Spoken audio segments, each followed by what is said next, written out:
اعوذ باللہ من الشیطان الرجیم بسم اللہ الرحمن الرحیم الحمد للہ رب العالمین والصلاة والسلام علی سید الانبیاء والمرسلین وعلی اہل بیتہ الطیبین الطاہرین وصحبہ المنتجبین بر محمد وآل محمد صلوات۔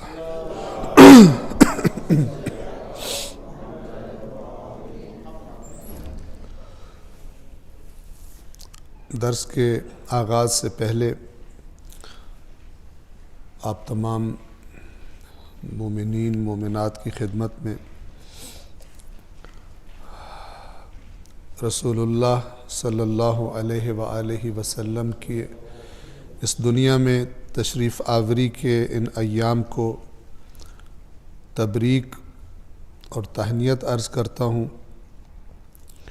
اور پروردگار عالم سے یہ دعا ہے اپنے لیے، آپ کے لیے، تمام امت کے لیے کہ خداوند عالم اپنے نبی کے صدقے اور ان کی زحمات کے صدقے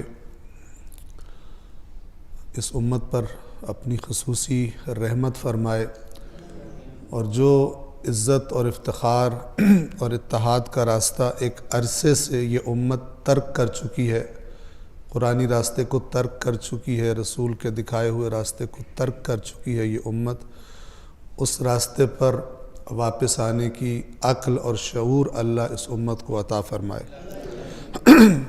ایک دفعہ پھر صلوات پڑھیں محمد وآل محمد۔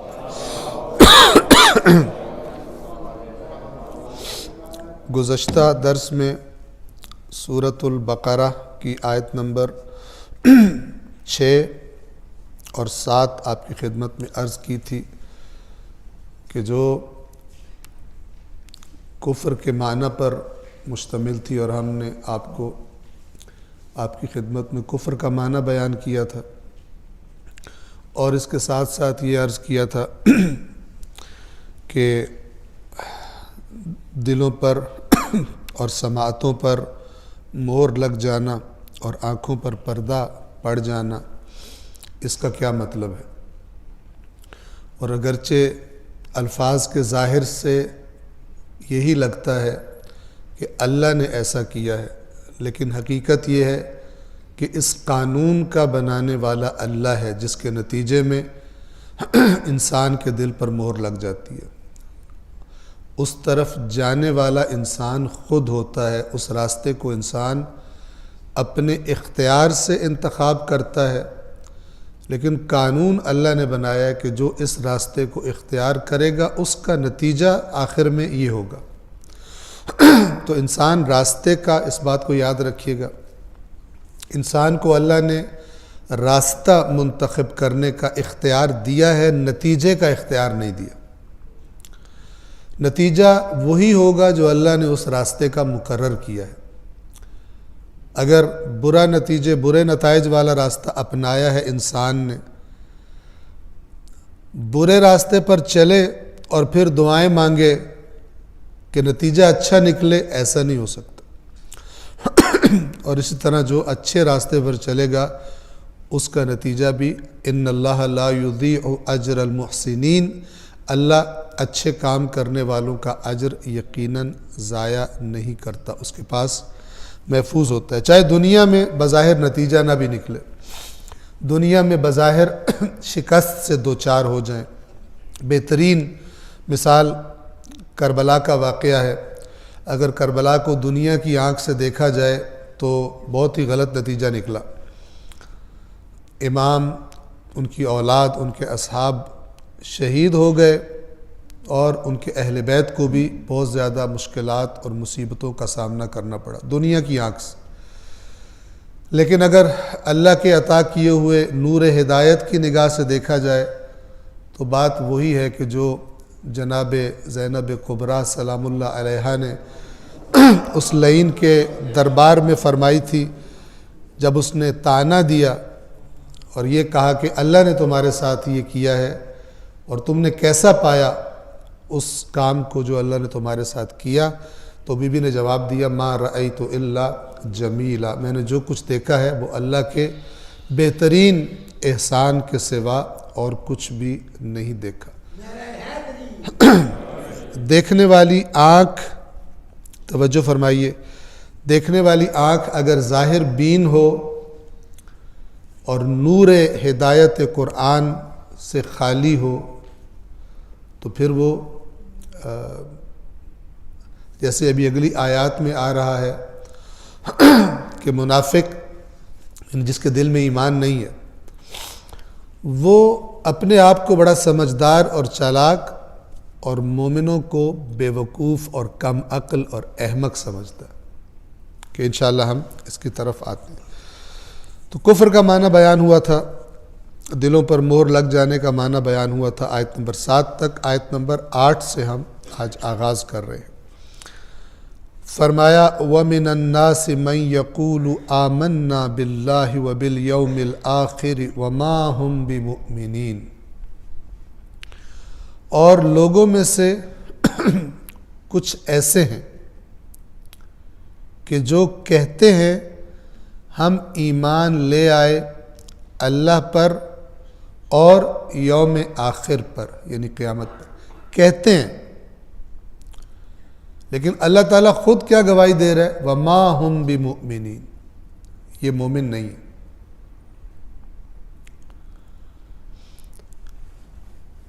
پہلے بھی عرض کیا کہ رسول اللہ کے زمانے میں مدینہ منورہ میں جب یہ آیات نازل ہوئی ہیں سورہ بقرہ کی، یہ لوگ معاشرے کے اندر موجود تھے جن کو قرآن مجید نے منافقین کا نام دیا۔ یہ لوگ معاشرے میں موجود تھے، قرآن گواہی دے رہا ہے یہ مومن نہیں ہے، لیکن ان کا شمار مسلمانوں کے اندر ہی ہوتا تھا، ان پر تمام احکامات مسلمانوں والے جاری ہوتے تھے ان کے ظاہر کو مد نظر رکھتے ہوئے۔ اور وہ ظاہر کیا تھا؟ انہوں نے اللہ کی وحدانیت کا کلمہ زبان سے ادا کیا اور رسول اللہ کی رسالت کی گواہی ان لوگوں نے اپنی زبان پر جاری کی تھی، دل سے ایمان نہیں لائے تھے، لیکن ان کو مسلمانوں میں ہی شمار کیا جاتا تھا، اگرچہ اللہ تبارک و تعالی نے اس طبقے کی جہنم کی گواہی دی ہوئی ہے، اور اتنی سخت گواہی دی ہے کہ فرمایا کہ ان المنافقین فی الدرک الاسفل من النار، کہ بے شک منافقین جہنم کے بھی درک اسفل میں ہوں گے۔ درک اسفل یعنی بدترین جو جہنم کی جگہ ہے وہاں پر ان لوگوں کو رکھا جائے گا۔ ایک صلوات پڑھیے محمد و آل محمد پر۔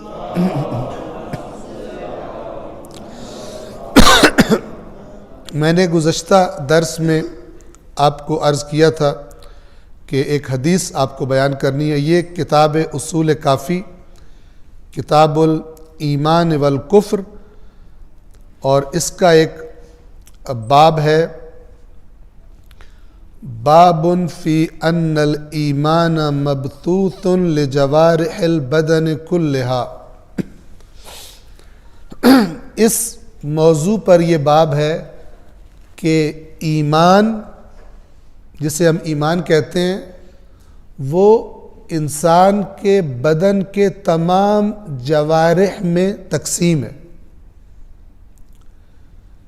ہاتھ کا ایمان کیسے ثابت ہوگا؟ جب ہاتھ وہ کرے گا جو ایمان کہتا ہے۔ آنکھ کیسے مومن آنکھ کہلائے گی؟ وہ بقول اقبال کے خرد نے کہہ بھی دیا لا الہ تو کیا حاصل، دل و نگاہ مسلمان نہیں تو کچھ بھی نہیں۔ انسان کی فکر بھی اسلامی ہو اور نگاہ بھی اسلامی ہو، یعنی اس کے اندر اور باہر سے اسلام، مسلمان ہونا اس کے اعضاء و جوارح گواہی دے۔ تو اس باب کی حدیث نمبر 8 ہے۔ میں نے ایڈریس آپ کو بتا دیا۔ اصول کافی کا ماشاءاللہ ترجمہ بھی چھپ کر آ چکا ہے، اور اللہ تعالیٰ توفیقات خیر میں اضافہ کرے۔ ہمارے ڈاکٹر صاحب کی جہاں تشریف فرمائیں، انہوں نے بہت ساری زحمت کی ہے، اپلیکیشنز اینڈرائڈ اپلیکیشنز جو آپ میں سے بعض افراد انشاءاللہ استعمال کر رہے ہوں گے، ان میں سے اصول کافی کی بھی ایک اپلیکیشن ہے جس میں اردو ترجمے کے ساتھ اصول کافی موجود ہے، اور آپ بڑے آرام سے اس کو سرچ کر سکتے ہیں۔ اصول کافی کو آپ کھولیں، کتاب الایمان والکفر، اس کی جب آپ فہرست چیک کریں گے تو یہ باب آپ کو مل جائے گا، باب فی ان الایمان مبثوث فی جوارح البدن کلھا، اور اس کی حدیث نمبر 8 یہ آپ کے سامنے میں پڑھ رہا ہوں۔ یہ بہت خوبصورت ہے، اور اہل بیت کے فرامین ہی خوبصورت فرامین ہیں، اور آپ دیکھیں گے کہ قرآن مجید نے جو باتیں کی ہیں بالکل وہی بات اس حدیث میں امام نے سمجھائی ہے۔ توجہ فرمائیے، ان محمد ابن حفص ابن خارجہ، یہ ایک راوی ہیں، قال سمعت ابا عبداللہ علیہ السلام، میں نے امام جعفر صادق علیہ السلام کو سنا، یقول، امام فرما رہے تھے، وَسَأَلَهُ رَجُلٌ عَنْ قَوْلِ الْمُرْجِئَةِ فِي الْكُفْرِ وَالْإِيمَانِ، اور جب کہ امام سے سوال کیا تھا ایک شخص نے کفر اور ایمان کے بارے میں، مرجئہ جس بات کے قائل تھے۔ مرجئہ ایک فرقہ تھا جو کہتا تھا جو اپنی زبان سے کہہ دے میں مومن ہوں، اللہ کے پاس بھی وہ مومن ہی ہو جاتا ہے، یہ لوگ یہ کہتے تھے۔ یہ مرجئہ پیدا کیسے ہوئے تھے یہ بھی سن لیجئے۔ جب بنو امیہ نے ایک طوفان اٹھا دیا اپنے مخالفین کی تکفیر کا، حکمران کیا کرتے تھے کہ جو بھی ان کی خرابیوں اور بدماشیوں کے خلاف قیام کرتا تھا تو پہلے وہ اپنے سو کالڈ علماء سے فتویٰ لیتے تھے کہ یہ کافر ہیں، تاکہ جب پھر ان کو ماریں یا ان پر کچھ بھی کارروائی کریں تو باقی مسلمان جو ہیں اس لیے ریئیکٹ نہ کریں، رد عمل کا اظہار نہ کریں کہ تو ہیں کافر، تو پہلے اسے کافر قرار دو، پھر جو مرضی ہے کرو۔ اور یہ تکفیر کا پودا بھی انہی کے لگائے ہوئے پودوں میں سے ایک ہے۔ خوارج نے یہ کام کیا، اس کے بعد بنو امیہ بھی یہ کام کرتے تھے۔ اور مکتب اہل بیت کو فالو کرنے والے، ائمہ اہل بیت کو جو فالو کرنے والے لوگ تھے وہ شدید ظلم و ستم کا نشانہ تھے اس زمانے میں، لہٰذا ائمہ نے ان کو تقیہ کا حکم دیا تھا کہ اپنے آپ کو مخفی رکھو، چھپا کر رکھو، کیونکہ مارتے تھے، پکڑ لیتے تھے، قتل کر دیتے تھے، سزائیں دیتے تھے۔ ایک عبرتناک ترین مثالوں میں سے ایک مثال صحابی رسول جناب حجر ابن عدی، ان کی مثال ہے، ان کو صرف محبت علی کی وجہ سے ان کو قتل کر دیا گیا۔ تو یہ جو تکفیر کا بازار گرم ہوا تو ہر عمل کا ایک رد عمل ہوتا ہے، تو ایک فرقے نے جنم لیا کہ جن کا عقیدہ یہ تھا، انہیں مرجئہ کہتے تھے۔ مرجئہ رجا سے ہے، رجا کہتے ہیں امید کو، کہتے تھے ہمیں امید ہے کہ جو ایک دفعہ کہہ دے وہ پھر مومن ہی ہے۔ تو چھٹے امام سے سوال کیا گیا مرجئہ کے اس عقیدے کے بارے میں کہ یہ جو کہتے ہیں ایمان کے بارے میں اور کفر کے بارے میں جو ان کا قول ہے مرجئہ کا، آپ اس کے بارے میں کیا فرماتے ہیں؟ وقال، اور سوال کرنے والے نے یہ کہا، انہم یحتجون علینا، یہ لوگ مرجئہ ہمارے خلاف دلیل لے کر آتے ہیں، اپنے عقیدے پر دلیل پیش کرتے ہیں۔ یہ یاد رکھیے کہ جو بھی مسلک بنے ہوئے ہیں، انہوں نے جو عقیدے بنائے ہوئے ان کے پاس دلیلیں ہوتی ہیں، اور یہ صلاحیت بڑی تھوڑی لوگوں کے پاس ہوتی ہے کہ وہ دونوں کی یا سب کی دلیلوں کو آپس میں کمپیئر کر سکیں۔ چونکہ اس کام میں بہت ٹینشن ہوتی ہے، ٹائم دینا پڑتا ہے، لہذا ہر کوئی اپنے اپنے عقیدوں پہ خوش ہے، جو بچپن سے سنا ہے اسی کے پیچھے چلتا جا رہا ہے۔ اور جب اس سے بات کی جائے تو دلیل تو نہیں ہوتی، لڑ پڑتا آگے سے، وہی جاہلانہ روش کو اپناتا ہے، دلیل سے خالی ہوتا ہے۔ سوال کرنے والے نے کہا کہ وہ ہم پر یہ حجت لاتے ہیں، یہ دلیل دیتے ہیں، وَيَقُولُونَ کہتے ہیں كَمَا أَنَّ الْكَافِرَ عِنْدَنَا هُوَ الْكَافِرُ عِنْدَ اللَّهِ فَكَذَلِكَ نَجِدُ الْمُؤْمِنَ إِذَا أَقَرَّ بِإِيمَانِهِ أَنَّهُ عِنْدَ اللَّهِ مُؤْمِنٌ، جیسے کافر ہمارے نزدیک جو کافر ہے وہ اللہ کے ہاں بھی کافر ہے۔ کہتے ہیں ہم کسے کافر کہتے ہیں؟ جو کافر ہے، جو خود اپنے آپ کو کافر کہتا ہے۔ ہم نہیں کہتے، یہ تکفیر نہیں کر رہے تھے، جو خود اپنے آپ کو کہتا ہے میں مسلمان نہیں ہوں، ہم جسے کہتے ہیں کافر، اللہ کے ہاں وہ کافر ہوتا ہے یا نہیں ہوتا؟ کافر ہوتا ہے۔ اسی فارمولے کے تحت جو ہمارے سامنے جب ایمان کا کوئی اقرار کہتا ہے تو ہم اسے کہتے ہیں یہ مومن ہے، بس اس کی وجہ سے اللہ کے پاس بھی وہ مومن ہو جاتا ہے۔ یہ ان کی دلیل تھی۔ فقال، امام نے جواب میں فرمایا سبحان اللہ، یہ سبحان اللہ یعنی اللہ اس قسم کی باتوں سے پاک ہے کہ ایسے ایمان اور کفر کے فیصلے کرے جس طرح یہ کر رہے ہیں۔ وَكَيْفَ، اب امام کے الفاظ سنیے اور اس کانسیپٹ کو ذرا سمجھنے کی کوشش کیجیے۔ وَكَيْفَ يَسْتَوِي هَذَانِ، بھلا کیسے یہ دونوں برابر ہو سکتے ہیں؟ یعنی اگر کوئی کہے میں کافر ہوں تو وہ تو کافر ہو گیا، لیکن اگر کوئی دعویٰ کرے میں مومن ہوں تو وہ اللہ کے پاس بھی مومن ہو جائے گا، یہ کیسے ہو سکتا ہے؟ نہیں ہو سکتا۔ پھر فرق کیسے بتایا؟ فرمایا وَالْكُفْرُ اقرار من العبد فلا يكلف بعد اقرارہ ببینۃ، عدالت میں دو بندے اپنا دعویٰ لے کے پہنچ جائیں، مثلا ایک کہے کہ یہ زمین میری ہے، دوسرا کہہ رہا ہو یہ زمین میری ہے، تو عدالت دونوں سے کیا طلب کرے گی؟ ثبوت۔ لیکن اگر ان میں سے ایک کہے کہ یہ زمین میری نہیں ہے تو عدالت اسے ثبوت مانگتی ہے، کہتی فیصلہ ہو گیا۔ عاقل انسان کا اپنے خلاف جو اقرار ہوتا ہے اس کا اسے ثبوت نہیں مانگا جاتا، وہ اقرار ہی گویا کہ ثبوت بن جاتا ہے۔ لیکن اگر کسی چیز پر دعویٰ کر رہا ہو تو پھر اس دعوے کی دلیل، یہ امام مثال دے رہے ہیں۔ کہتے ہیں کفر جو کہتا ہے میں کافر ہوں وہ تو اپنے خلاف اقرار کر رہا ہے، اس کے لیے دلیل کی ضرورت نہیں ہے، تو خود کہہ رہا ہے میں کافر ہوں۔ لیکن جو دعوی ایمان کرتا ہے اس دعوے کو ثابت کرنے کے لیے دلیل چاہیے، ثبوت چاہیے۔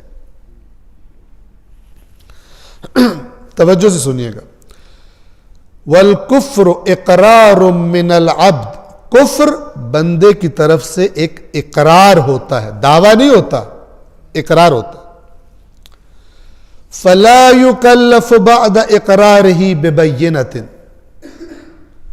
تو وہ جب اقرار کر لیتا ہے تو اس سے دلیل نہیں مانگی جاتی، بینہ ثبوت، دلیل نہیں مانگی جاتی کہ دلیل دو کافر ہو، کہہ رہے میں کافر ہوں۔ یہ ایسے ہی جیسے وہ کہے یہ زمین میری نہیں ہے، آپ کہیں جاؤ ثبوت لا کے دو زمین تمہاری نہیں ہے، نہیں کہتے۔ جبکہ ایمان، والایمان دعوا، جبکہ ایمان ایک دعویٰ ہے، لا تجوز الا ببینۃ، اور یہ دعویٰ جائز نہیں ہے، ثابت نہیں ہو سکتا مگر یہ کہ اس کے ساتھ بینہ ہو، ثبوت ہو کہ یہ دعویٰ کرنے والا سچا ہے۔ یہ عین قرآن ہے۔ قرآن کیا کہتا ہے؟ بسم اللہ الرحمن الرحیم، سورۃ العنکبوت، الف لام میم، احسب الناس ان یترکوا ان یقولوا آمنا وهم لا یفتنون، کیا لوگوں نے یہ گمان کر لیا کہ زبان سے کہہ دینے سے کہ ہم ایمان لے آئے انہیں چھوڑ دیا جائے گا اور انہیں چیک نہیں کیا جائے گا، آزمائش نہیں کی جائے گی؟ وَلَقَدْ فَتَنَّ الَّذِينَ مِنْ قَبْلِهِمْ، اور بے شک ہم نے ان سے پہلوں کو بھی آزمایا تھا۔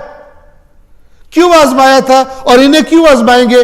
فَلَيَعْلَمَنَّ اللَّهُ الَّذِينَ صَدَقُوا وَلَيَعْلَمَنَّ الْكَاذِبِينَ، اور اللہ یقیناً جان کے رہے گا کون سچے ہیں دعوی ایمان میں اور جھوٹوں کو بھی جان کے رہے گا۔ کلیئر؟ امام بھی یہی کہہ رہے، وہ کہتا ہے میں کافر ہوں جا تو کافر ہے تو چیک کرنے کی ضرورت نہیں ہے. کفر سے تجھے جنت نہیں ملنی, کفر سے تجھے وہ اجر نہیں ملنے. لیکن جب تو دعوی ایمان کر رہا ہے, تو ایک بہت بڑے اجر کا دعویٰ کر رہا ہے. مومن جیسے انہی روایات میں ہے, مومن تو وہ ہے کہ جو جس سے زیادہ پسندیدہ مخلوق اللہ کی ہوتی نہیں ہے. مومن وہ ہے فرشتوں کو اللہ جس کی خدمت پر لگاتا ہے. مومن کے لیے جنت خلق ہوئی ہے وغیرہ وغیرہ. تو یہ جو اتنا بڑا دعویٰ کر رہا ہے, اس کے لیے بینہ ثبوت چاہیے. اب دیکھیے, وَبَيِّنَتُهُ, اور ایمان کے دعوے کی بینہ, اس کی دلیل عملہ, دعویٰ کرنے والے کا عمل ہے. ایمان کی دلیل دعویٰ کرنے والے کا عمل ہے. وَنِيَّتُهُ, اور گہرا کر دیا, اور اس دعویٰ کرنے والے کی نیت ہے. عمل اور نیت, یہ نیت کو کیوں لائے؟ تاکہ اگر کوئی منافق عمل بھی کر رہا ہو تو اس کو بھی تسلی کرا دیں کہ تو یہاں تو چکر دے سکتا ہے, وہاں چکر نہیں دے سکتا. یہاں پر دنیا میں یہی قانون ہے کہ جو ظاہر ہے انسان کا, اسی کے مطابق حکم لگایا جائے گا اس پر. بینتہ عملہ ونیتہ, اور اس کی بینہ, اس کی دلیل, اس کے دعوی ایمان کی, اس کا عمل ہے اور اس کی نیت ہے. اب دیکھیے, فَإِذَا اتَّفَقَا, جب یہ دونوں متفق ہو جائیں, ایک دوسرے کے موافق ہو جائیں, یعنی جو دعویٰ کیا ہے نیت بھی وہی ہو اور عمل بھی متفق ہو اس دعوے کے ساتھ. نیت اور عمل متفق ہوں, جب ایسا ہو جائے, فَالْعَبْدُ عِنْدَ اللَّهِ مُؤْمِنٌ, تو بندہ اللہ کے پاس مومن قرار پاتا ہے. اللہ کے پاس, اللہ کے ریکارڈ میں. کب؟ جب زبان سے انہی روایات میں ایمان کی ڈیفینیشن پوچھی گئی, ایمان کیا چیز ہے, تو ائمہ نے کیا جواب دیا؟ ایمان 3 چیزوں پر مشتمل ہے. عقد فی القلب, دل کے اندر, عقد کا ترجمہ میں کرتا ہوں عقیدہ, جس سے ہم نے نکالا ہے, دل کے اندر عقیدہ ہو اسی بات پر. اقرار باللسان, زبان سے اقرار کرے. اور تیسرا عمل بالارکان, اور اس کے جو اعضاء و جوارح ہیں ان سے عمل کرے.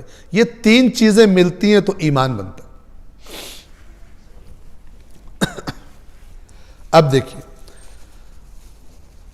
فَالْعَبْدُ فَإِذَا اتَّفَقَا, جب یہ دونوں متفق ہو جائیں, فَالْعَبْدُ عِنْدَ اللَّهِ مُؤْمِنٌ, تو بندہ اللہ کے پاس مومن ہو جاتا ہے. تب اللہ مومن کہتا ہے. جو مرجئہ کہہ رہے ہیں اس طرح اللہ کے پاس مومن نہیں بنتا. غور سے سنیے, وَالْكُفْرُ مَوْجُودٌ بِكُلِّ جِهَةٍ مِّنْ هَذِهِ الْجِهَاتِ الثَّلَاثِ, اور کفر بھی ان تینوں جہات میں موجود ہوتا ہے. کن تینوں جہات میں؟ من نیت, نیت میں بھی کفر ہو سکتا ہے اور ایمان بھی ہو سکتا ہے.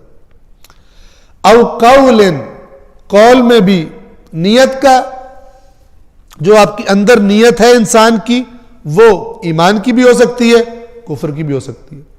قول میں کیسے؟ جو کہے میں مومن ہوں یا کہے میں مومن نہیں ہوں, میں کافر ہوں. قول میں بھی یہ دونوں چیزیں ہوتی ہیں.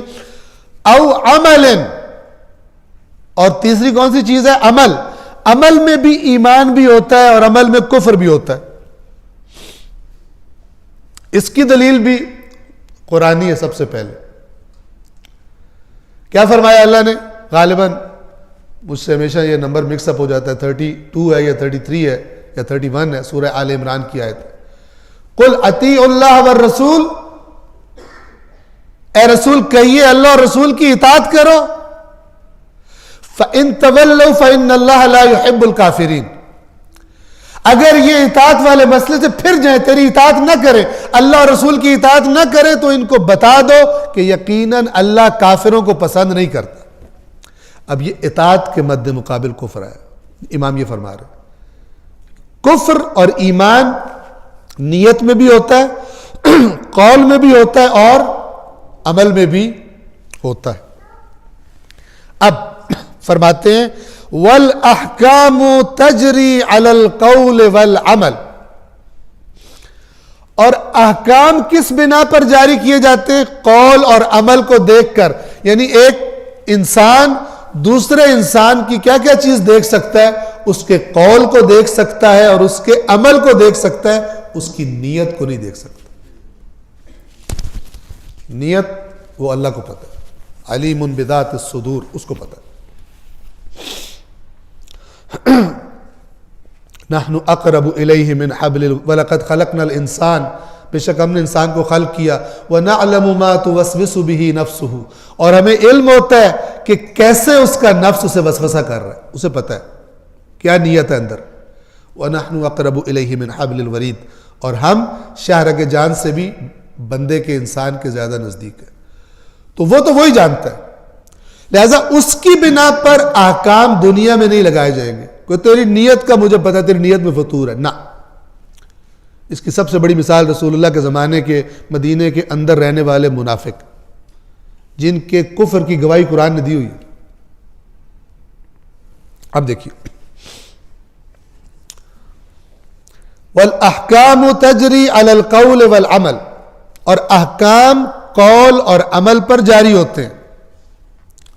پس فما اکثر، اب یہ نتیجہ دے رہے ہیں اس کا، ساری بات جو پیچھے کی ہے فرما رہے ہیں فما اکثر من یشہد لہ المؤمنون بالایمان، پس کتنے کثیر ہیں، کتنے زیادہ ہیں وہ لوگ کہ جن کے بارے میں مومن ایمان کی گواہی دیتے ہیں۔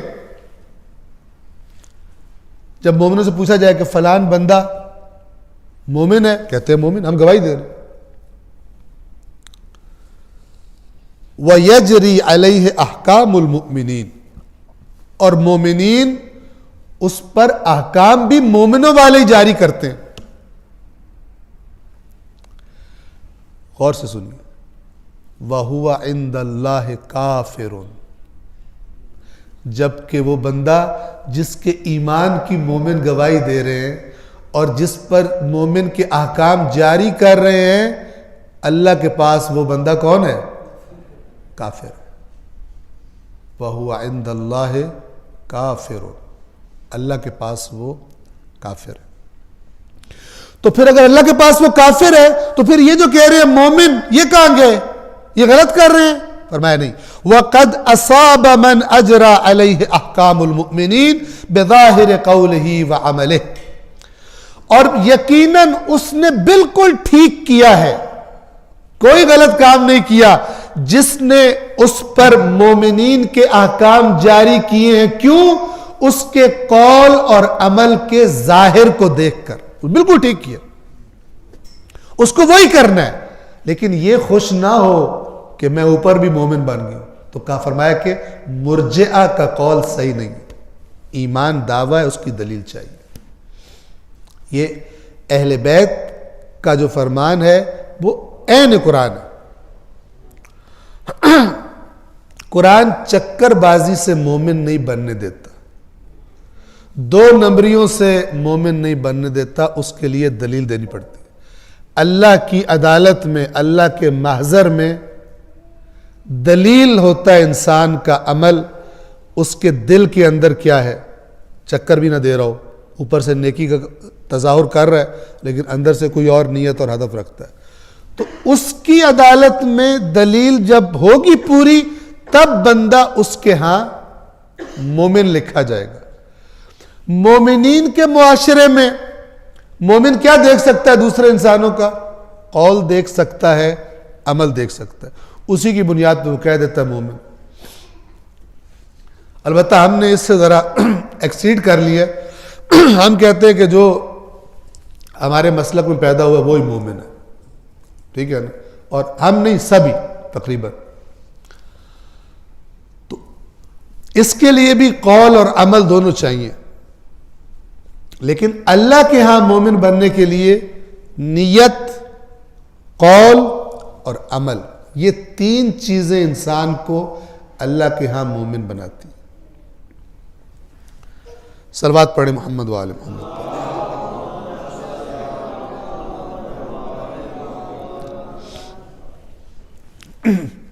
اب دیکھیے، یہ روایت ذہن میں رکھیے اور آیت نمبر 8 کو دیکھیے. وَمِنَ النَّاسِ مَن يَقُولُ آمَنَّا، اور لوگوں میں سے کچھ ایسے ہیں کہ جو کہتے ہیں ہم ایمان لے آئے. کس پر؟ باللہ، اللہ پر. وَالْيَوْمِ الْآخِرِ، اور قیامت پر. کہہ رہے ہیں. اللہ کیا کہہ رہا ہے؟ وَمَا هُمْ بِمُؤْمِنِينَ، یہ مومن نہیں.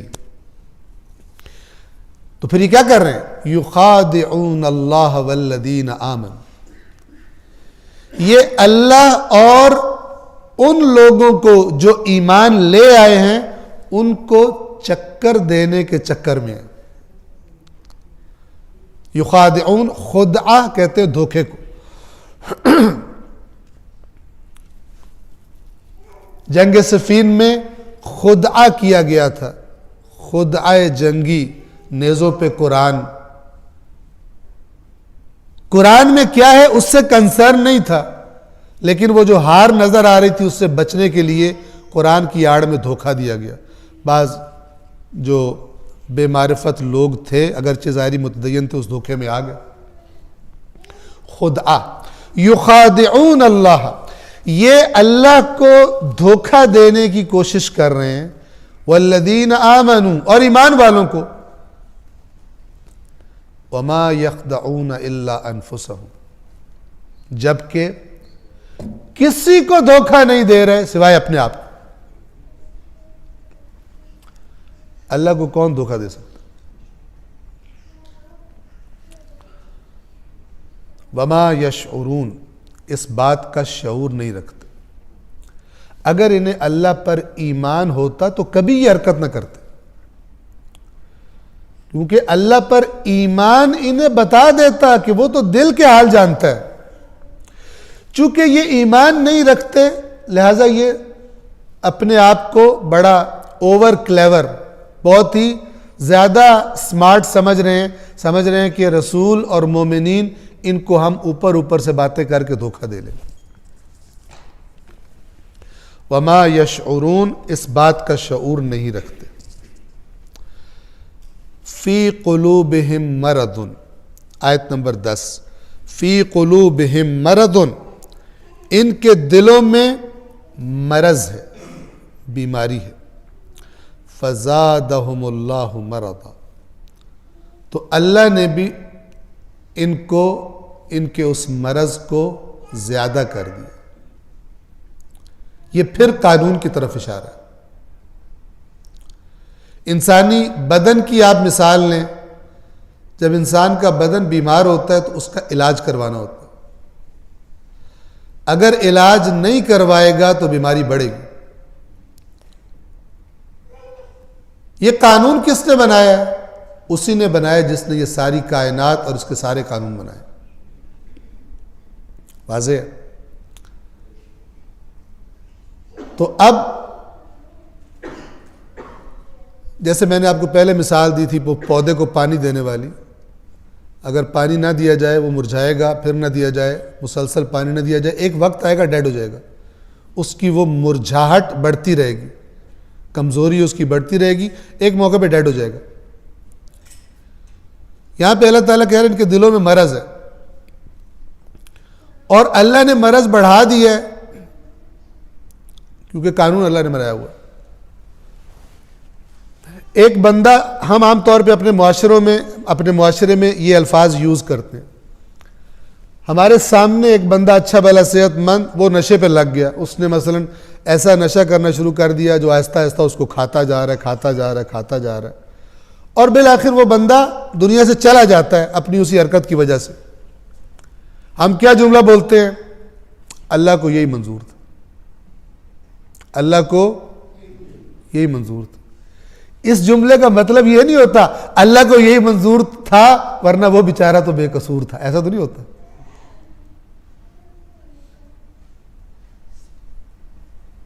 خدا کو یہی منظور تھا کا کیا مطلب ہوتا ہے ایکچولی؟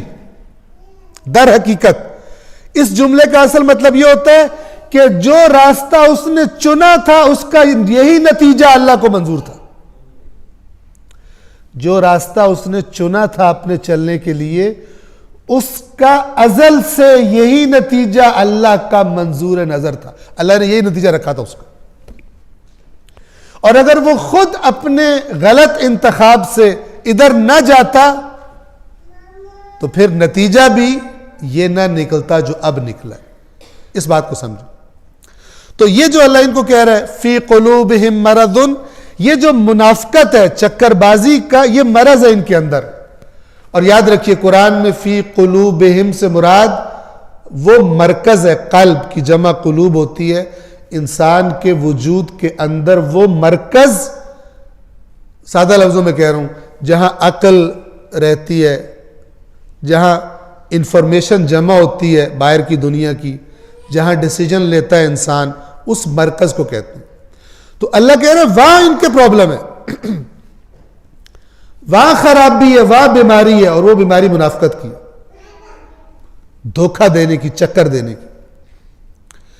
اب یہ بیماری ہے تو اس کا علاج ہونا چاہیے، علاج کرو، مت کرو یہ کام، اس سے پرہیز کرو۔ لیکن جو علاج نہیں کرے گا تو قانون خدا کیا ہے؟ یہ بڑھ جائے گا، وہ اور آہستہ آہستہ اپنے آپ کو سمجھے گا میں تو بڑا تیز ہوں، میں نے تو 2 دفعہ رسول پاک کو دھوکہ دے دیا، میں نے 3 دفعہ دھوکہ دے دیا، میں نے 4 دفعہ دھوکہ دے دی، اور کانفیڈنٹ ہوتا جائے گا، اس بات سے غافل کہ اور جہنم کے نزدیک ہوتا جا رہا ہے۔ آغا محسن قرائتی، ذرا تھوڑی سی آپ کی طبیعت فریش کرنے کے لیے، آغا محسن قرائتی ایک اپنی کتاب میں ایک واقعہ نقل کرتے ہیں کہ ایران کے ایک شہر کے امام جمعہ تھے، بہت ہی نیک، بہت ہی بڑے عالم تھے، آیت اللہ تھے، بوڑھے ہو گئے بہت زیادہ۔ اب جب بوڑھے ہو گئے تو کچھ لوگ وہ کہتے تھے کہ یہ بوڑھے ہو گئے ہیں تو ان کو باتیں یاد نہیں رہتی تو چکر دے۔ تو ایک بندے نے اپنے ایک دوست سے کہا کہ نا آغا صاحب جو ہے وہ بہت زیادہ بوڑھے ہو گئے ہیں، ان کو پتہ نہیں چلتا، بھول جاتا ہے ان کو۔ تو میں پچھلے مہینے گیا اور میں نے کہا کہ میری اہلیہ کو ولادت ہونے والی ہے تو میری ہیلپ کریں۔ انہوں نے مجھے اٹھا کے پیسے دے دیے۔ کچھ عرصہ بعد میں دوبارہ گیا تو 2-3 مہینے گزرنے کے بعد مثلا میں دوبارہ گیا، میں نے پھر کہا کہ میری اہلیہ کے یہاں ولادت ہونے والی، میری ہیلپ کریں۔ انہوں نے پھر دے دیے۔ تو آج میں تیرے سامنے مطلب مولانا کے پاس تجھے لے کے چلتا ہوں۔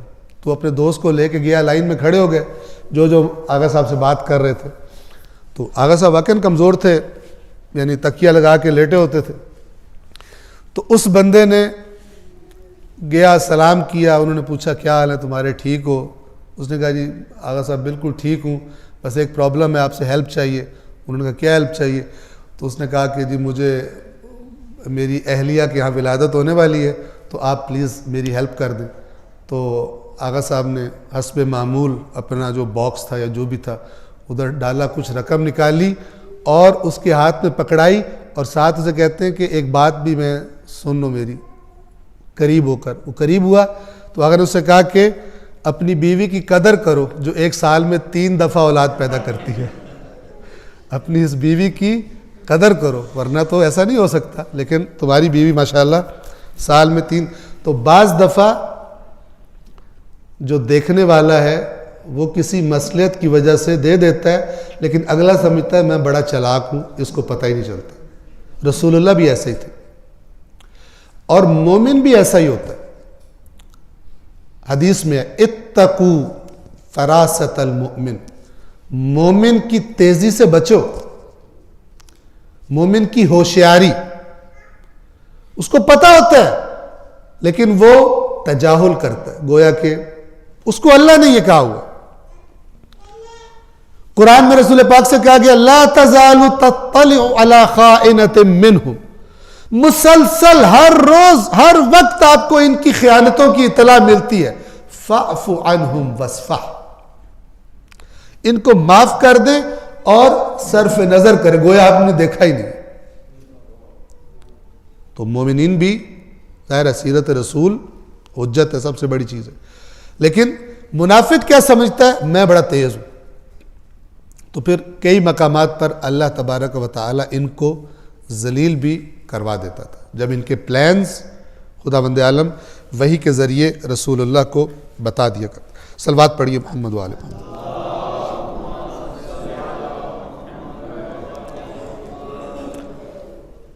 بس انشاءاللہ اب واضح ہے، فی قلوبہم مرض، ان کے دلوں میں مرض ہے، یہ بات اب روحانی مرض کی ہو رہی ہے۔ فزادہم اللہ مرضا، تو اللہ نے ان کا مرض اور بڑھا دیا اسی قانون کے تحت جو ایکٹ کر رہا ہے۔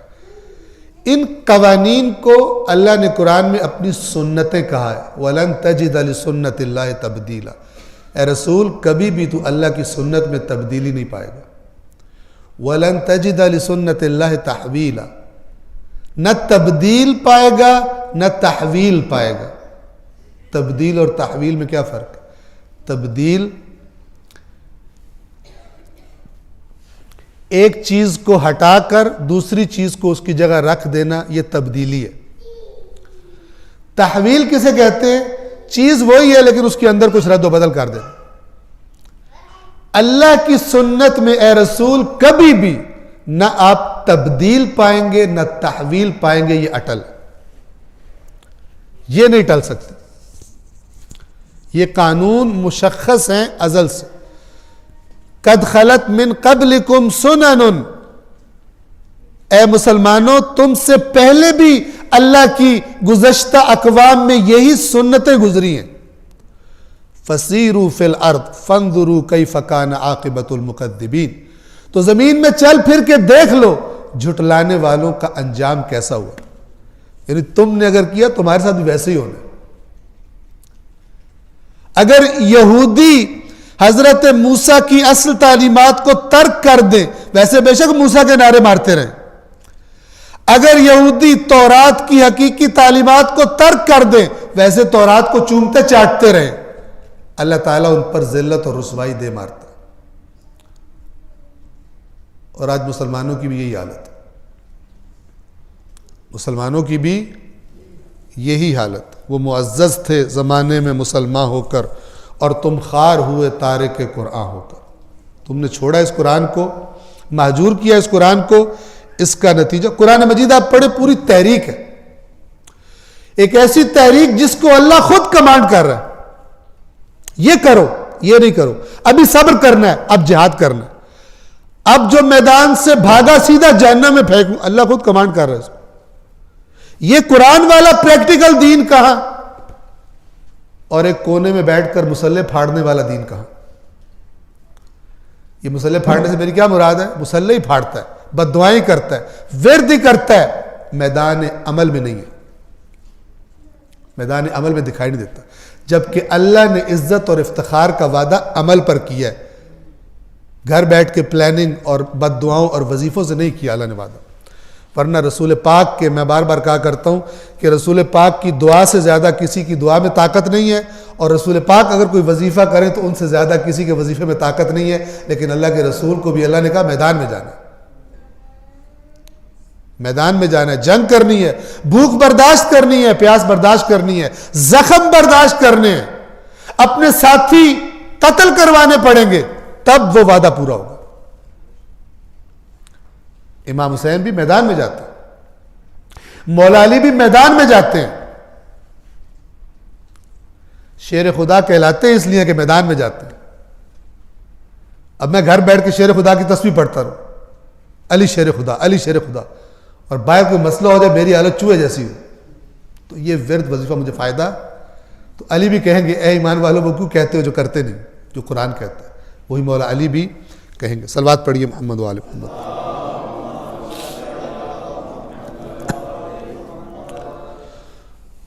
ان کے دلوں میں مرض ہے تو اللہ نے ان کے مرض کو اور زیادہ کر دیا، وَلَهُمْ عَذَابٌ عَلِيمٌ، اور ان کے لیے دردناک عذاب ہے، درد دینے والا عذاب ہے، بِمَا كَانُوا يَكْذِبُونَ، اس جھوٹ کے سبب جو یہ بولا کرتے تھے، جھوٹ بولتے تھے، جھوٹ بول کے اپنے آپ کو بڑا سمجھدار سمجھتے تھے۔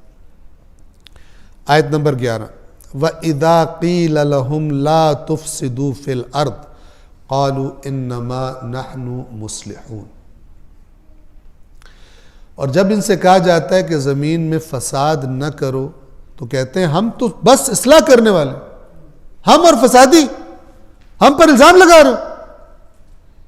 یہ ان کی حالت ہوتی ہے۔ زمین میں فساد سے کیا مراد ہے؟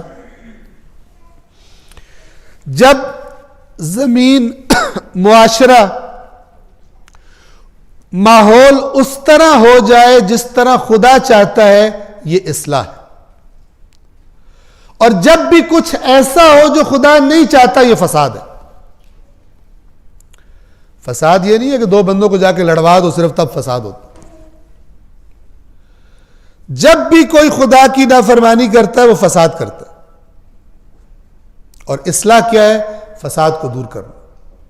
انبیاء کس لیے آئے تھے؟ اصلاح کے لیے۔ امام حسین کربلا میں جاتے ہوئے کیا فرماتے ہیں علیہ الصلوۃ والسلام؟ کیا فرماتے ہیں؟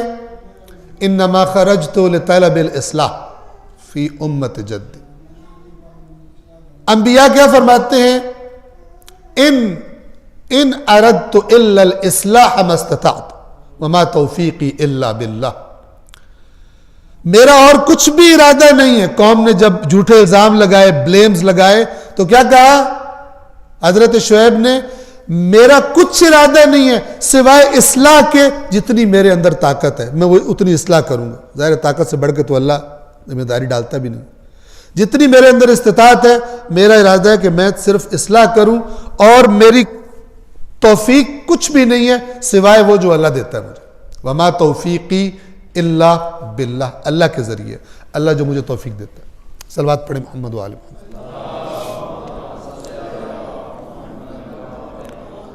پس فساد یعنی اللہ کی نافرمانی، انفرادی طور پر ہو یا اجتماعی طور پر ہو معاشرے میں۔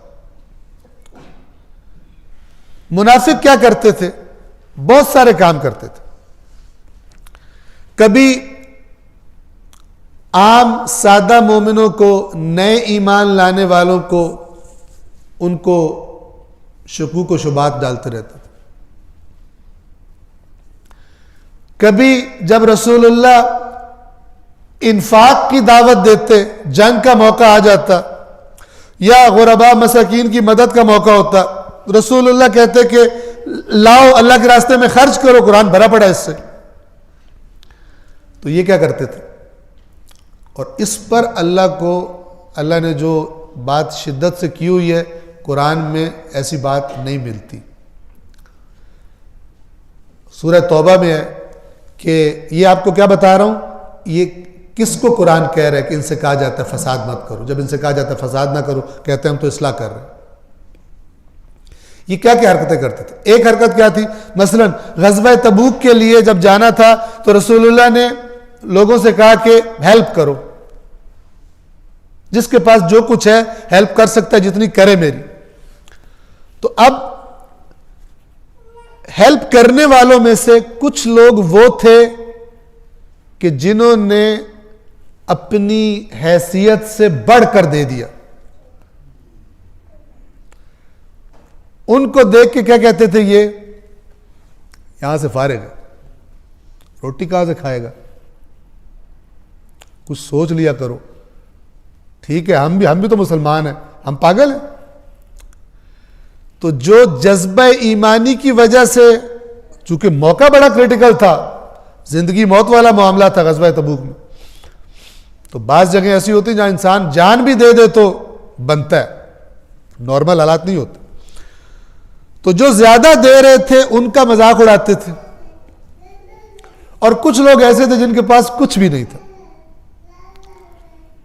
وہ آتے تھے رسول اللہ کے پاس اور کہتے تھے یا رسول اللہ ہمارے پاس کچھ نہیں ہے، ہم سے کوئی جسمانی مشقت کروا لیں، ہم اپنی محنت پیش کر سکتے ہیں، مزدوری کر سکتے ہیں، کوئی مشقت والا کام کر سکتے ہیں، ہم سے کوئی خدمت لے لے، ہمارے پیسے ہیں ہی نہیں.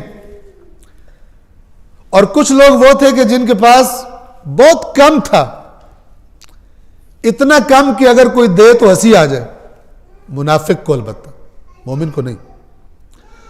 تو جب وہ اپنی حیثیت کے مطابق بالکل حقیر سی کوئی چیز لا کے رسول اللہ کو دیتے تھے تو یہ ان کا مذاق اڑاتے تھے.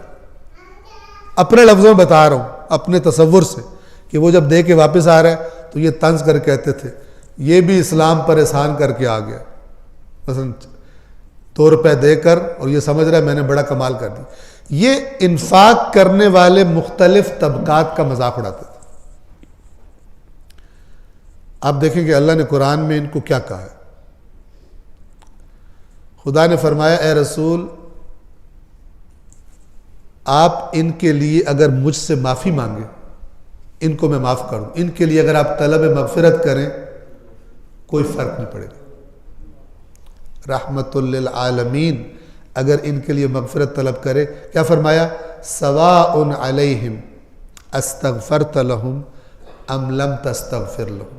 آپ ان کے لیے استغفار کریں یا نہ کریں برابر ہے. اگلی بات اس سے بھی سخت فرمایا ان تستغفر لہم 70 مرۃ لن یغفر اللہ لہم. اے رسول اگر آپ 70 بار بھی ان کے لیے مغفرت طلب کریں میں ہرگز ان کو نہیں چھوڑوں گا. اور یہ 70 کثرت کے لیے. اور ظاہراً حدیث بھی ہے کہ اللہ کے نبی نے فرمایا کہ اگر مجھے پتا ہوتا 71 بار کہنے سے معاف ہو جائیں گے تو میں 71 بار کر دیتا. لیکن یہ 70 کثرت مراد ہے. جیسے ہم اپنی زبان میں کہتے ہیں نا 100 بسم اللہ، یہ 100 بسم اللہ کاؤنٹڈ نہیں ہوتی، یعنی بسم اللہ ہی بسم اللہ آؤ. تو یہ 70 کا عدد جو ہے کثرت کے لیے عرب استعمال کرتے ہیں. ان تستغفر لہم 70 مرۃ لن یغفر اللہ لہم. اللہ انہیں پھر بھی ہرگز لن یغفر اللہ لہم کبھی نہیں چھوڑے گا. خدا کے راستے میں مال خرچ کرنا یہ ہر کسی کا کام نہیں ہوتا، ٹھیک ہے نا. بندے اس کا آلٹرنیٹ ڈھونڈ رہے ہوتے ہیں، کوئی تسبیح بتا دو ثواب ادھر سے لے لے، یہ پیسے نہیں دینے پڑے. بڑے بڑے سیانے مومن ہم نے معاشرے میں دیکھے، بہت تقریر کریں گے، بہت فلان کریں گے، جیب کی طرف ہاتھ نہیں جاتا ہوں کبھی بھی. اس کے آلٹرنیٹ بہت سارے وظیفے اور بہت ساری چیزیں تلاش کی ہوتی. تو اللہ کو یہ قوم انفاق کرنے والے اتنے پیارے ہیں کہ ان کا مذاق اڑانے والے کو دھمکی کیا دے رہا ہے کہ میرا رسول بھی 70 بار معافی مانگے میں تب بھی نہیں چھوڑوں گا. اتنا بڑا جرم ہے. اور یہ پھر انفاق کی اہمیت پر انسان. تو ایک یہ فساد کا طریقہ تھا.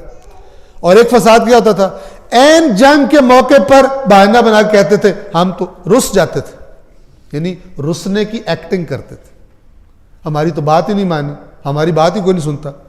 این میں غزوہ احد میں 1000 بندہ نکلا، 300 بندہ مدینے سے نکل کر جب دشمن کا لشکر سامنے ہے انہوں نے کہا ہم رس گئے، ہم مائنڈ کر گئے، ہماری بات نہیں مانی رسول پاک. تو مائنڈ کر گئے تو تم آؤ ہی مت. آدھا آ کر اور دشمن کے سامنے تنہا چھوڑ کے جا رہے ہو. یہ ان کی خیانتیں تھیں.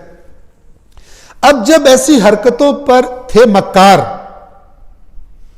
اور جو قرآن نے سورہ منافقین میں ان کی صفات، سورہ منافقون میں بتائی ہیں ان کی صفات، وہ کیا ہے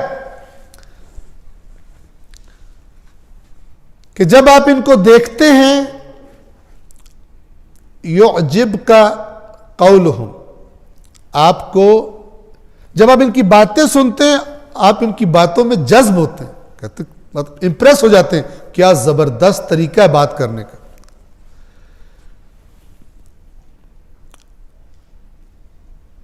وَإِذَا رَأَيْتَهُمْ، وہ مجھے لفظ یاد نہیں آ رہا تھا، وَإِذَا رَأَيْتَهُمْ تُعْجِبُكَ أَجْسَامُهُمْ. پرسنالٹیز قرآن ڈسکرائب کر رہا ہے منافقین کی. ایسا نہیں تھا کہ پھٹے پرانے کپڑے، ان امپریسو پرسنالٹی والے ہوتے تھے. ایسے ہوتے تھے کہ مثلا ابھی ہال میں کوئی بندہ ہمیں پہچان بھی ہو اور وہ مثلا 10 لاکھ کا سوٹ پہن کے اور 3 لاکھ کا جوتا پہن کے اور 5 لاکھ کا موبائل پکڑ کے داخل ہو، اور ایکشن میں ایسے چل رہا ہو، پریکٹس کروائی گئی ہو اس کو کہ لوگ کہیں بھی کیا پرسنالٹی تو اب یہ باقی تو جو بیٹھے تھے بندے ہی نہیں تھے. دنیا دار ایسے ہوتے ہیں. تو یہ منافق بھی ایسے تھے، مالدار لوگ تھے، اور مالداروں میں کچھ بھی نہ ہو تب بھی بولتے ہیں، لوگ سنتے ہیں ان کے مال کی وجہ سے. وَإِذَا رَأَيْتَهُمْ تُعْجِبُكَ أَجْسَامُهُمْ، جب اے رسول آپ انہیں دیکھتے ہیں، آپ ان کی جسامت کو دیکھ کر، ان کی فزیک کو دیکھ کر آپ امپریس ہو جاتے ہیں، کتنی زبردست پرسنالٹی. وَإِن يَقُولُوا، اور اگر یہ بولیں، تَسْمَعْ لِقَوْلِهِمْ، آپ سننے لگتے ہیں، اتنا اچھا بولنے کا انداز ہے. وَإِن يَقُولُوا تَسْمَعْ لِقَوْلِهِمْ كَأَنَّهُمْ خُشُبٌ مُّسَنَّدَةٌ، ایسے ٹیک لگا کے بیٹھتے ہیں جیسے لکڑیاں پڑی، خشک لکڑیاں پڑی ہوتی ہیں. یہ گویا کہ ہٹ کیا ان پر کہ جیسے لکڑیوں میں کوئی حس نہیں ہوتی، جان نہیں ہوتی، لیکن یہ اسی طرح اکڑے ہوئے آ کے ٹیک لگا کر بیٹھ جاتے ہیں آپ کی محفل میں. هُمُ الْعَدُوُّ فَاحْذَرْهُمْ، یہ لوگ آپ کے دشمن ہیں، ان سے بچ کر رہیے. یہ منافقوں کی صفات بیان کی. اب جب ان سے کوئی کہتا تھا، اب بولنے میں تو چیمپئن تھے، یہ زبان کے دھنی ہوتے تھے، تو جب کوئی ان سے کہتا تھا کہ یار یہ تم نے کیوں کیا ہے، ایسے ہی آگے سے تقریر کرتے تھے کہ بندہ چپ کر جاتا تھا، نہیں نہیں نہیں مجھ سے غلطی ہو گئی، آپ تو بالکل ٹھیک ہے. بڑی بڑی قسمیں کھاتے تھے اللہ کی. قرآن نے فرمایا اتخذوا ایمانہم جنۃ فصدوا عن سبیل اللہ، اپنی قسموں کو ڈھال بناتے ہیں اور اللہ کے راستے سے روکتے ہیں. یعنی اللہ کے راستے روک رہے ہوتے ہیں، کوئی کہے کیوں کر، اللہ کی قسم ہم تو مخلص ہیں، ہم تو یہ اصل میں ہماری نیت یہ تھی، تم ہماری نیت پہ شک کرتے ہو. یہ منافق ہوتا ہے. جب ان سے کہا جاتا ہے زمین میں فساد نہ کرو، قالوا انما نحن مصلحون، یہ اتنا سادہ سادہ نہیں کہہ دیتے تھے، یہ دلیلوں کے ساتھ کہتے تھے جو قرآن نے باقی جگہوں پہ ڈسکرائب کیا ہے. وَإِن يَقُولُوا تَسْمَعْ لِقَوْلِهِ، یا سورہ بقرہ میں دوسرے سپارے میں یہ آیت ہے وَمِنَ النَّاسِ مَن يُعْجِبُكَ قَوْلُهُ فِي الْحَيَاةِ الدُّنْيَا، اور لوگوں میں سے ایسے بھی ہیں کہ ان کا اس دنیاوی زندگی میں ان کی بات کا انداز آپ کو بہت امپریس کرتا ہے. آپ کہتے ہیں کہ اس سے زیادہ مخلص تو بندہ ہی نہیں ملے گا، اتنی زیادہ خلوص کا اظہار کر رہا ہے. اور کرتا کیا ہے وَيُشْهِدُ اللَّهَ عَلَى مَا فِي قَلْبِهِ، اور کہتا ہے کہ میں اللہ کو گواہ بنا رہا ہوں، دل سے بات کر رہا ہوں، کاش میں اپنا دل چیر کے آپ کے سامنے رکھ سکتا، آپ کو پتہ چلتا آپ کی محبت سے میرا دل سرشار ہے. اور اللہ کیا کہتا ہے وَهُوَ أَلَدُّ الْخِصَامِ، اے رسول یہ شخص آپ کے بدترین دشمنوں میں سے،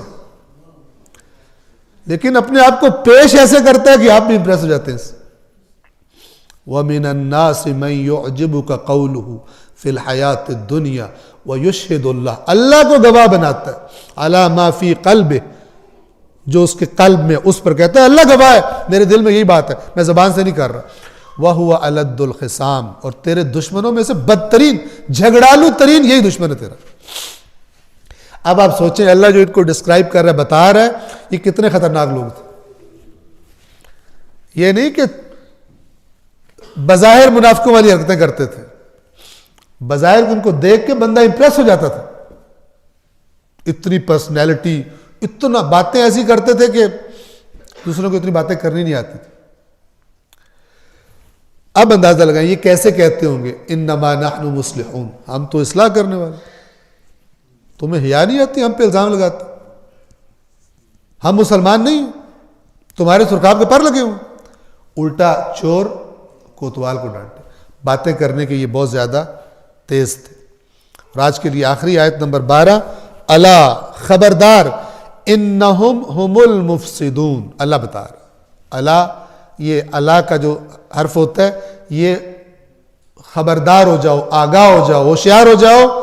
انہم ہم المفسدون، کہ بے شک یہی لوگ یہی ہیں فسادی، یہی فساد کرنے والے، تاکید کے ساتھ کہا جا رہا ہے. ولیکن لا یشعرون، ان کو شعور نہیں ہے اس بات کا کہ یہ اپنے ساتھ کیا ظلم کر رہے ہیں. اس قسم کی دھوکے بازیاں رسول اللہ کے ساتھ اور مومنین کے ساتھ کر کے. صلوات پڑھیں محمد وآلہ.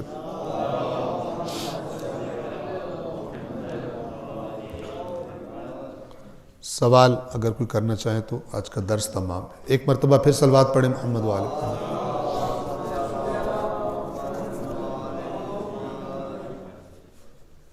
آپ نے فرمایا کہ